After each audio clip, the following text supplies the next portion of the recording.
ನಾಡಿನ ಸಮಸ್ತ ಜನತೆಗೆ ಶರಣೆಂದು ಬಂಧುಗಳೇ, ನಾವು ಮೊನ್ನೆ ಹುಬ್ಬಳ್ಳಿ ಧಾರವಾಡದಲ್ಲಿ ಸ್ಟ್ರೈಕನ್ನು ಮಾಡ್ತೀವಿ ಅಂತಂದಾಗ ಕಮಿಷನರು ಮತ್ತು ಜಿಲ್ಲಾಧಿಕಾರಿಗಳ ಮನವಿ ಮೇರೆಗೆ ರಾಜ್ಯದ ಮುಖ್ಯಮಂತ್ರಿಗಳ ಭೇಟಿಯನ್ನು ಮಾಡಿಸಿ 40 ನಿಮಿಷಗಳ ಕಾಲಾವಧಿಯ ವಿಧಾನಸೌಧದಲ್ಲಿ ಮುಕ್ತವಾಗಿ ಚರ್ಚೆ ಮಾಡಿದಾಗ 72,000 ಹುದ್ದೆಗಳನ್ನು ಕಾಲ್ಫಾರ್ಮನ್ನು ಮಾಡಿದರು. ಆದರೆ ಅದರಲ್ಲಿ ಒಂದು ಏನು ದೋಷ ಆಗ್ತಾ ಇದೆ ಅಂದರೆ, ಹೈದರಾಬಾದ್, ಕರ್ನಾಟಕ ಮತ್ತು ಈ ಭಾಗದ ಉಳಿದ ಎಲ್ಲ ಜಿಲ್ಲೆಗಳಿಗೆ ಎಲ್ಲ ಹುದ್ದೆಗಳನ್ನು ತುಂಬುವಾಗ ದೈಹಿಕ ಶಿಕ್ಷಕರ ನೇಮಕಾತಿಯಲ್ಲಿ ಅತ್ಯಂತ ಮೋಸವಾಗಿರತಕ್ಕಂಥದ್ದು. 15,000 ಹುದ್ದೆಗಳಲ್ಲಿ ಬರೀ 200 ಹುದ್ದೆಗಳನ್ನು ದೈಹಿಕ ಶಿಕ್ಷಕರನ್ನು ತುಂಬಿಕೊಳ್ತಾ ಇದ್ದಾರೆ. ನಾನು ಸರ್ಕಾರಕ್ಕೆ ಈ ಕೂಡಲೇ ವಿನಂತಿಯನ್ನು ಮಾಡ್ಕೊಳ್ತೀನಿ. ಏನಂತಂದ್ರೆ, ಮೌಲಾನಾ ಅಬ್ದುಲ್ ಕಲಾಂ ಶಿಕ್ಷಣ ಏನು ಸಂಸ್ಥೆಗಳದವ ಅಲ್ಲಿ ಕಾಯಮಾತಿಯನ್ನು ಮಾಡ್ಕೋಬೇಕು ದೈಹಿಕ ಶಿಕ್ಷಕರನ್ನು, ಮತ್ತು ವಾರ್ಡನ್ ಹುದ್ದೆಗಳ ನೇಮಕಾತಿ ಮಾಡುವಾಗ ದೈಹಿಕ ಶಿಕ್ಷಕರನ್ನು ಗಮನಕ್ಕೆ ತಗೊಳ್ಬೇಕು.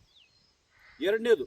ಮೂರನೇದಾಗಿ ಆ ಭಾಗಕ್ಕೂ ಅಷ್ಟೇ ಹುದ್ದೆಗಳನ್ನು ಕೊಡ್ರಿ, ಉಳಿದ ಎಲ್ಲ ಜಿಲ್ಲೆಗಳಿಗೆ ಹೈದರಾಬಾದ್, ಕರ್ನಾಟಕ HK ಮತ್ತು ನಾನ್ HK ಎಲ್ಲ ಭಾಗಗಳಲ್ಲಿ ಸರಿಸಮಾನವಾಗಿ ಹುದ್ದೆಗಳನ್ನು ತುಂಬಿಕೊಳ್ಬೇಕು. ಇಡೀ ರಾಜ್ಯದ ಶಿಕ್ಷಣ ಮಂತ್ರಿಗಳಿಗೆ, ಎಲ್ಲ MLAಗಳಿಗೆ, MP ಗಳಿಗೆ ಒಂದು ಮನವರಿಕೆ ಮಾಡಿಕೊಡ್ತೀನಿ. ಸರ್ಕಾರಿ ಶಾಲೆಗಳು ಅಧೋಗತಿಗೆ ಹೋಗ್ತಾ ಇದ್ದಾವೆ. ಮಹಾರಾಷ್ಟ್ರ ಗಡಿ ಭಾಗದೊಳಗೆ ಕನ್ನಡ ಶಾಲೆಗಳು, ಹೈಸ್ಕೂಲ್ಗಳು ಮುಚ್ಚುವ ಹಂತಕ್ಕೆ ಬಂದಾವ. 20 ವರ್ಷಗಳಿಂದ ಒಂದೇ ಒಂದು ದೈಹಿಕ ಶಿಕ್ಷಕರ ನೇಮಕಾತಿ ರಾಜ್ಯದಲ್ಲಿ ಆಗಿಲ್ಲ. ಸುನಿಲ್ ಗೋಲಾ ದೈಹಿಕ ಶಿಕ್ಷಕರ ರಾಜ್ಯಾಧ್ಯಕ್ಷರ ನೇತೃತ್ವದಲ್ಲಿ ರಾಜ್ಯದ ಹಲವಾರು ಭಾಗಗಳಲ್ಲಿ, ಹಲವಾರು ಜಿಲ್ಲೆಗಳಲ್ಲಿ ಹೋರಾಟವನ್ನು ಮಾಡಿ ಸನ್ಮಾನ್ಯ ಮುಖ್ಯಮಂತ್ರಿಗಳಿಗೆ, DC ಅವರಿಗೆ, ಶಿಕ್ಷಣ ಸಚಿವರಿಗೆ ಎಲ್ಲರಿಗೂ ಭೇಟಿಯಾದರೂ ಸಹಿತ, ಶಿಕ್ಷಣ ಇಲಾಖೆ ಮುಖ್ಯ ಕಾರ್ಯದರ್ಶಿಯವರಿಗೆ ಭೇಟಿಯಾದರೂ ಸಹಿತ ನಾವು ನೇಮಕ ಮಾಡ್ತೀವಿ ಅಂತ ಹೇಳಿಕೆಯನ್ನು ಕೊಟ್ಟು ಕನಿಷ್ಠವಾಗಿ ಈ 15,000 ಹುದ್ದೆಗಳಲ್ಲಿ ಕನಿಷ್ಠ 5,000 ಹುದ್ದೆಗಳನ್ನು ದೈಹಿಕ ಶಿಕ್ಷಕರ ನೇಮಕಾತಿಯನ್ನು ಮಾಡ್ಕೊಳ್ಬೇಕು. ಮೊದಲನೇ ಎಚ್ಚರಿಕೆ ವಿನಂತಿಯನ್ನು ಮಾಡ್ಕೊಳ್ತೀನಿ. ಎರಡನೇದಾಗಿ, ವಾರ್ಡನ್ ಹುದ್ದೆಗಳನ್ನು ನೇಮಕಾತಿ ಮಾಡುವಾಗ ಉಳಿದ ಎಲ್ಲ ಶಿಕ್ಷಕರ ಅರ್ಹತೆಯನ್ನು ತಗೊಳ್ತಿರಲ್ಲ ಗಮನಕ್ಕೆ, ಅದೇ ರೀತಿಯಾಗಿ ದೈಹಿಕ ಶಿಕ್ಷಕರ ನೇಮಕಾತಿಯನ್ನು ತಗೊಳ್ಬೇಕು. ಯಾಕಂದರೆ MA BEd, MA MPed ಮಾಡಿರ್ತಕ್ಕಂಥ ಎಲ್ಲ ವಿದ್ಯಾರ್ಥಿಗಳು ನೌಕರಸ್ಥರು ನೌಕರಿ ಓದುವ ಸಲುವಾಗಿ ಧಾರವಾಡ, ಹುಬ್ಬಳ್ಳಿ ಆಗಲಿ, ಬೆಂಗಳೂರು ಆಗಲಿ ಎಲ್ಲ ಜಿಲ್ಲೆಗಳಲ್ಲಿ ಲೈಬ್ರರಿಯನ್ನು 24 ತಾಸುಗಳ ಅವಧಿಯೊಳಗೆ 2 ಹೊತ್ತು ಊಟ ಮಾಡಿ ಓದ್ತಕ್ಕಂಥ ವಿದ್ಯಾರ್ಥಿಗಳದ ರಾಜ್ಯದ ತುಂಬ. ಅವರೆಲ್ಲರೂ ಕೂಡ ರೈತರ ಮಕ್ಕಳದಾರ.